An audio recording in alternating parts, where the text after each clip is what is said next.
Today, Canada and the United States are announcing a reciprocal arrangement where we will now be returning irregular migrants who attempt to cross anywhere at the Canada-US border. So that was a big announcement that got all the media attention. Wow, Trudeau must be serious about the virus. He gave up his beloved Roxham Road illegal crossing. I guess he really is putting our country first. That's odd. Except look at this. Look at this. Look at this. This was just sneaked through last night. Not in a press conference, but through a cabinet order posted on the internet. It's called an order in council. 2 massive new exemptions to the quarantine laws. You and I have to shelter in place, really, form a house arrest. No going to restaurants, no going to the mall, no theaters, no schools, no play dates for the kids, no non-elective surgeries at hospitals, no non-emergency court hearings. We're all being treated like high school kids with a curfew, but in the daytime too. But illegal immigrants with a fever and a cough are literally and specifically and legally exempted from the ban. I know you don't believe me. I could scarcely believe it myself, so let me prove it to you by showing you.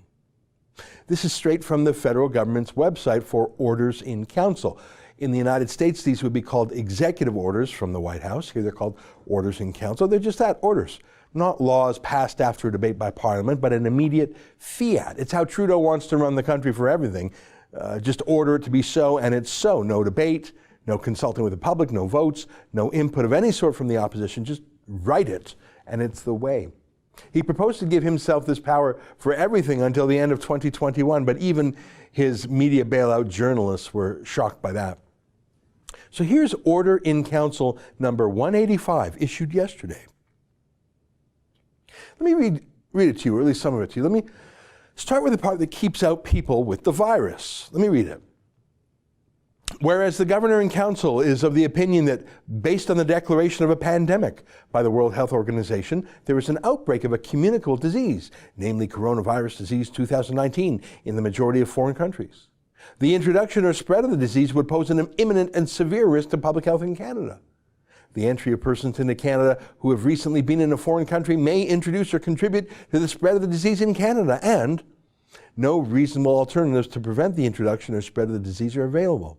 Therefore, Her Excellency, the Governor-General in Council, on the recommendation of the Minister of Health, pursuant to Section 58 of the Quarantine Act, makes the annexed Minimizing the Risk of Exposure to COVID-19 in Canada order, prohibition of entry into Canada from the United States. Okay, that's a mouthful, but I think it's pretty clear. That's the why we're doing it. And here's the what we're doing. Let me read some more. Prohibition, signs and symptoms.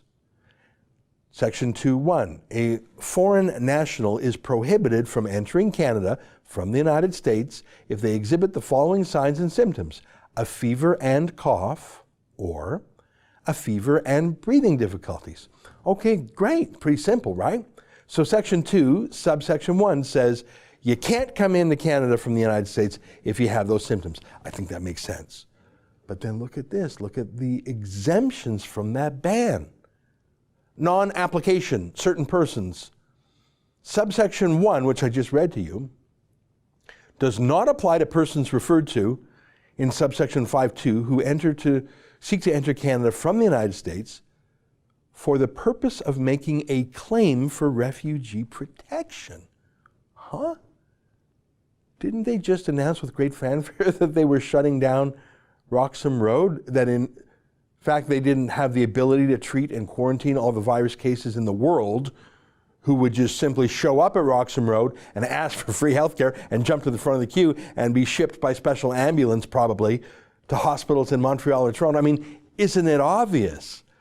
I mean, it was bizarre and foolish and self-harming that Trudeau shipped 16 tons of virus masks and other protective gear to China just last month, giving them our whole national stockpile for free. That was insane and dangerous, but I guess you could say Trudeau was still sleeping in February. But now that we're all in lockdown mode, now that even Peter Pan himself has realized that things are in trouble, and he himself is self-isolating, though bizarrely he won't take the virus test, which tells me he just wants the sympathy and he just wants to hang out at home and not really going to work. I mean, why won't he take the test?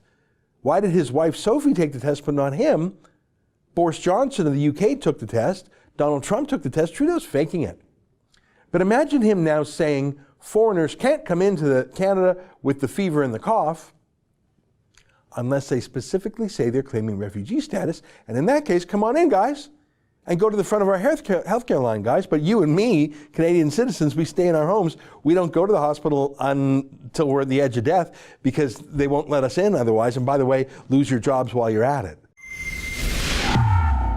That's an excerpt from my daily show, The Ezra Levant Show. Every day I do a monologue on the news of the day, then I interview an interesting guest, and then I read my hate mail. You gotta subscribe. Go to rebelnews.com.